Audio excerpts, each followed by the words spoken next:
What's up, everybody? Mel here, and welcome to another episode of Vale Craftworks.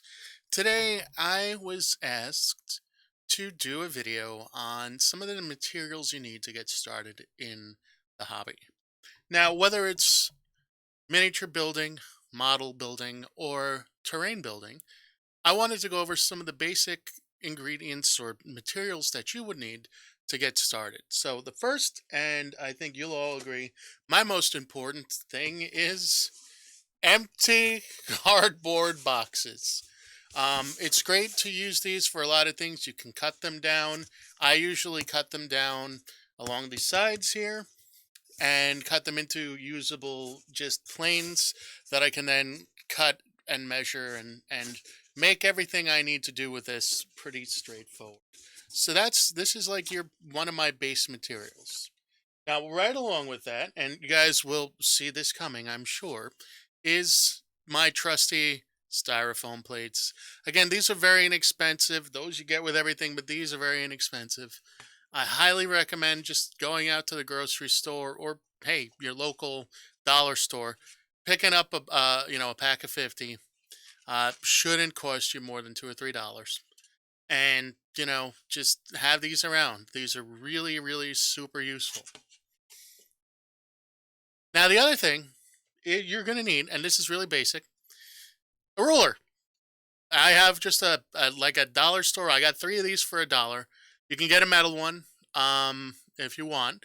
That might be a little bit more, but this is just a good straight edge to do measurements and to cut along, just to get yourself those square, super delicious cuts. Now, speaking of cuts, I am going to recommend you pick up a hobby knife. This may cost you about $5 or $6, depending upon where you get it. And I'm using an X-Acto knife, but a funny story about this X-Acto knife.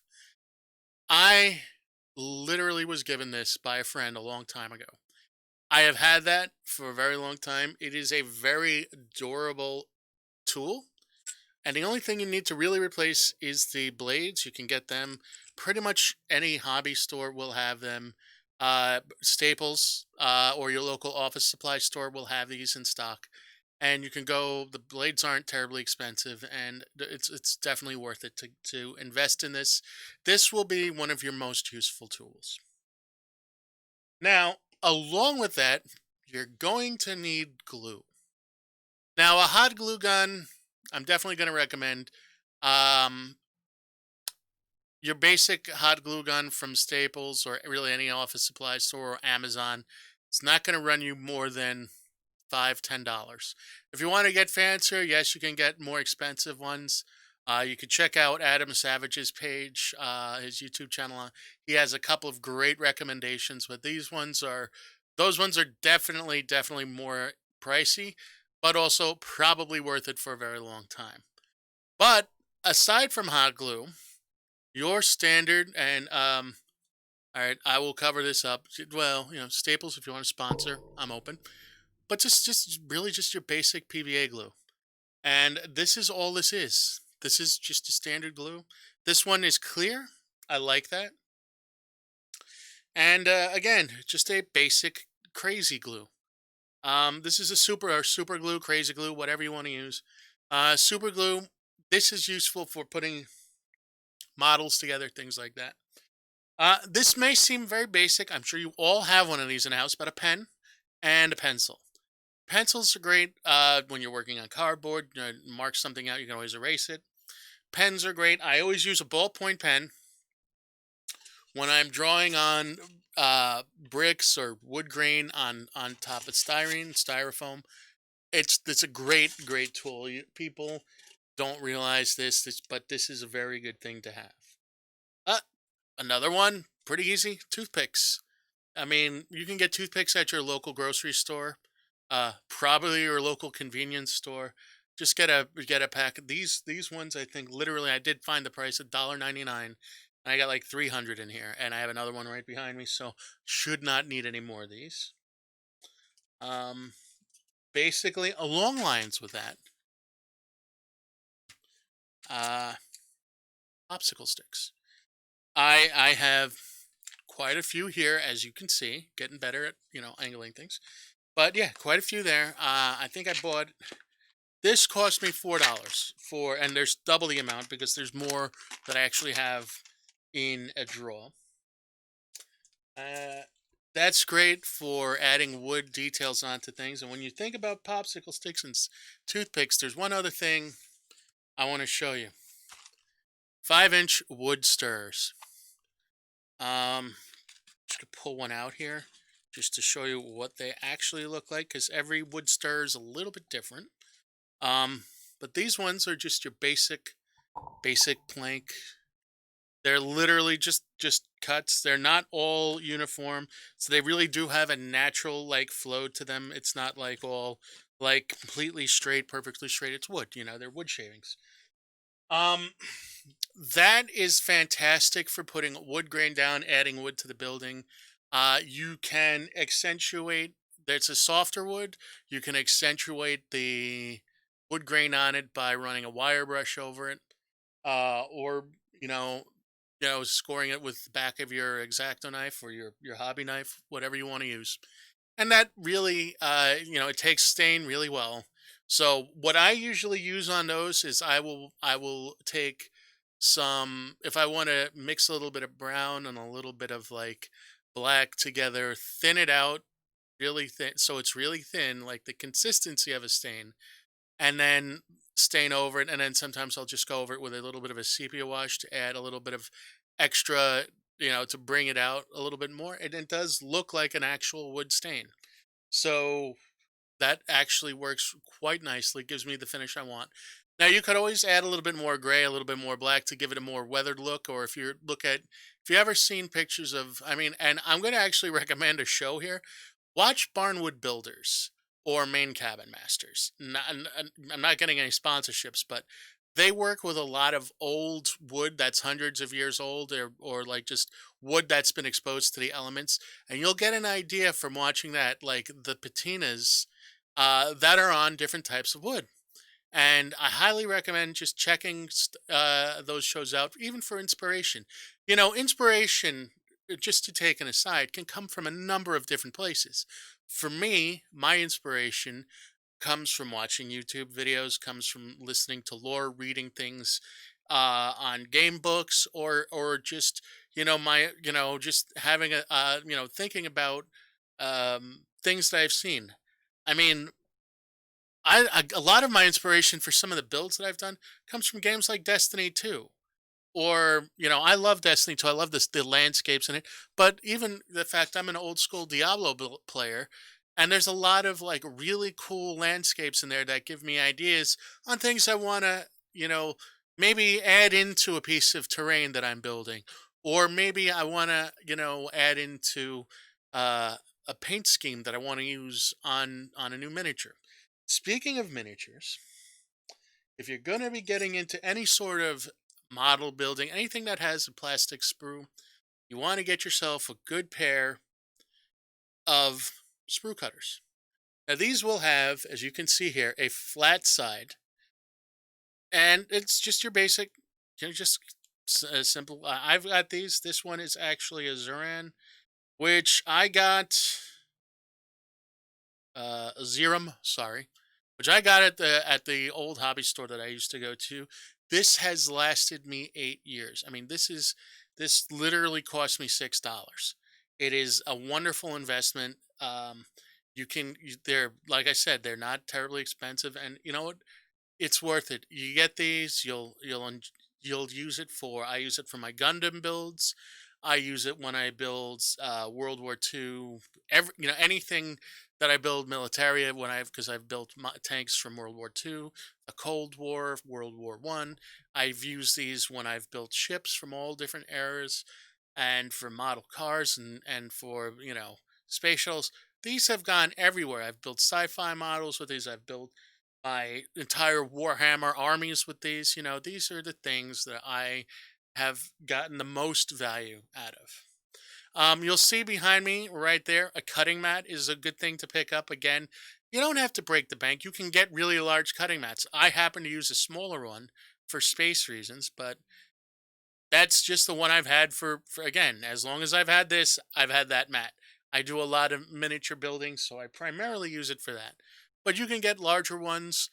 But having a good, and those are called self-healing cutting mats, so you can cut on it with your hobby knife, and you won't even see the cut. And another thing I want to recommend here, because I use this too in some builds, is just some balsa wood. Again, not expensive. I got these off of Amazon, $6. I've got 25 sheets here, and balsa wood's extremely easy to work. It's a very soft wood. Be a little bit, don't over abuse it. But I mean, anytime you want to build like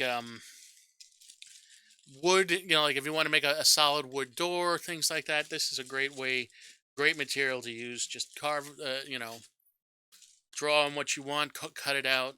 The hobby knife will work well on this. And another thing, and what I did when I made my last house, which I call my test house, is I got these embossable window plastic sheets. Again, very inexpensive. And for the scale that I usually work with for all of my terrain, this is perfect. I cut out what I need. I can glue the toothpicks or whatever material I want to use for a window frame onto this, and then I can use masking tape to cover this when I stain the wood, paint the wood, and it's a wonderful effect. It's very easy. This has 20 sheets in it, and again, this was under $5 to get. There's nothing that you're going to need that's break the bank. Now, I'm going to show you these metal filing sticks. These I got at a Games Workshop store back in the late 90s. So these have been with me for over 20 years. And they're still good, but you don't need to go out and get these. You can literally go out again to the dollar store, pick up a, just a pack of little nail filing boards and use those. They work fine. They do have different grades as far as the grit goes. Now, one thing I'm going to say, this is something you should have: plastic spoons. This is my plaster spoon for my plaster Paris. Whenever I need to take out I use this spoon for my measuring. So if I'm going to put 2 of these spoonfuls of plaster Paris, and then I'm going to put water into it to match, I'm just using everything with this as my measurement. It has been tremendously helpful. And, last but certainly not least, as far as getting started, there's one other thing I'm going to pull out from over there, but is one pair of tweezers. You want to get a longer pair. I wouldn't recommend using like the one that maybe you have in the house for tweezing the eyebrows or pulling out splinters, but just a simple hobby pair of tweezers. This did not cost me anything. Again, I had this actually out of an old computer repair toolkit, but this pair of tweezers has served me well in putting on decals, holding small pieces of miniatures to get everything done. And this is one of those things that is a starter. Definitely, if you're getting started in a hobby, you might even have one of these hanging around your house. Just make sure you get one. And really, the other thing, now you'll see a lot of people using clamps. That's fine. Clamps may have a lot of things, but you can also get away on a lot of things with just using your simple clothespin. These almost everybody has somewhere. This is just very easy to use. I have a few of these around just for holding things together when I need them to dry, especially if I'm doing. These come in very useful for me when I'm doing scale modeling. So if I'm building a model airplane and I need to hold the wings together to let them set and get a good amount of pressure on it, I put this in there. If you need it to hold different things, you can just hold it in. It doesn't put super amount of pressure on it. You can always mess with the clip a little bit in the back to make it so it's not so super tight on there. But again, these are things that you don't need to spend a lot of money on. So I'm going to paint. I need some, I want to use plastic. This is literally, I got an ice cream the other day, sugar-free. Don't worry, I wasn't silly. And I literally just have now 2 extra water, paint receptacles to put either water in, two different types of water in, or whatever. I can even use these if I want to cast something for plaster, and I want to use, let's say, one of these. Like the bottom of this here has a really neat texture that I may want to use for a base or a building or a ruin of a building, and I want to cast it in plaster. I can use this. Again, this is all about creativity and imagination. You don't have to like uh you don't have to go out and spend a lot of money. This is literally a 50 cents brush that I picked up at my local hardware store. Even they had a couple of hobby supplies. And I got this really to be because I'm not going to use my miniature paintbrushes on my terrain. They'll chew them out and kill them. I got a bigger set of brushes that are just, your workhorse brushes to use for things like that. And again, that's where I have like my acrylic craft paints. I'm not going to use I can use some of the Games Workshop paints on those for some of the smaller details if I want to. But those paints do cost a little bit more money. Where I go out, I buy a set of craft paints. They're not terribly expensive. They're acrylic paints. Thin it a little bit. You can work with it. They have a lot more volume in it for what you're paying for it, and they work just as well on that. So really, I don't think you need to spend a ton of money on everything. I just think that like doing stuff like this, getting the tools that you need is not a tremendous amount of money to invest. I am still working on some other things. I'll have some more advanced tool recommendations. Like I'll go over all the things you need to actually build miniatures in a separate video. So that's coming up. Look for that. But I really just want to thank you. I know right now times are tough, and I know not everybody's going through good headspace right now, but this has been very therapeutic for me. This has been very creativity. My creativity allows me to channel my nervous energy into something fun to do and enjoyable. And I've got a real passion for this. So what I'm actually going to do is just take the last couple of minutes to thank you for taking your time. I know the channel seems new and maybe you've never seen me before, and that's fine. But I've been, building models as a hobby, just as a hobby, for many years. It's the enjoyment of painting the miniatures. I have played 40K of quite a few times in the past. The last match I could say was probably seventh or eighth edition, so it's been a while. And of course, the lockdown makes things harder to get people together to play. Um, that being said, I hope you're doing well. I hope this maybe inspires you to do something. Maybe you thought everything was going to be really expensive, but it's not. It's really not. It doesn't have to be. And remember, any piece of material that you have laying around your house, be it newspaper, be it cardboard at the back of a notepad, be it, cereal box cardboard. These things are all able to be repurposed. And in many cases, if you're making things that you're going to use for years out of it, twofold. You're building something great, you're being creative, and you're also recycling and not contributing to a big, waste amount of waste out there. So, yeah, definitely. I'm glad that you all stopped by today. I hope you enjoyed the video. If you did, like and subscribe, and hit that bell to find out when I'm going to put a new video out. I do have Patreon up if you should feel like you want to support the channel. It's not very expensive to get in, I think $2. I have created a Discord if you want to join the community. It is, so that comes along with the Patreon. I have a new Instagram account up for Vale Craftworks, so you can go and see the builds I've got made, some of the stuff I'm working on, some of the stuff I've built in the past and haven't had a chance to really go into videos on, and maybe won't be able to because I built it many years ago.